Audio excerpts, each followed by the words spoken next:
కూటమి ప్రభుత్వంలో మహిళలకు రక్షణ లేకుండా పోయిందని గురజాల మాజీ ఎమ్మెల్యే కాసు మహేష్ రెడ్డి అన్నారు. సీఎం చంద్రబాబు సొంత నియోజకవర్గంలో కుప్పంలో శిరీష అనే మహిళను టీడీపీ నాయకులు చెట్టుకు కట్టేసి కొట్టారని అన్నారు. అలాగే ZP chairman Harika Gudivada meeting కు వెళ్తుంటే నడి రోడ్డుపై దాడి చేశారని మండిపడ్డారు.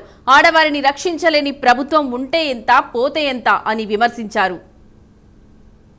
నాయకత్వంలో కూటమి ప్రభుత్వం ఏర్పడి నుంచి ఆంధ్ర రాష్ట్రంలో ఆడవారిపై దాడులు ఎంత విపరీతంగా పెరిగిపోయినాయో ఈరోజు ఆంధ్ర రాష్ట్ర ప్రజలే చూస్తున్నారు.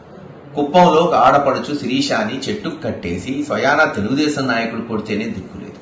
నిన్న జెడ్పీసీసీ సభ్యురాలు చైర్మన్ హరికా గారు గుడివాడలో మరి పార్టీ మీటింగ్ కి పోతుంటే మరి నడి రోడ్డులో ఆమె మీద దాడి చేశారు. ఒక్కటే చెప్తున్నా, ఆడవారిని రక్షించలేని ఈ ప్రభుత్వం ఉంటే ఎంత పోతే ఎంత ఆలోచించుకోండి. ఒక ఫ్రాక్షన్ నడిచినట్టు నడుస్తుంది ఈరోజు రాష్ట్రంలో రాజకీయం. వాళ్ళు ఇష్టం వచ్చినట్టు ఎవరి మీద పడితే వాళ్ళ మీద దాడులు చేయటం, కేసులు పెట్టడం, ఒక సాడిస్ట్ మెంటాలిటీతో. అందుకే ప్రతి ఒక్కళ్ళం వచ్చే 4 సంవత్సరాలు ఒకే నినాదంతో ముందుకు పోవాలి. సాడిస్ట్ పోవాలి, జగన్ రావాలి. మళ్ళీ ఈ సాడిస్ట్ పోవాలి, జగన్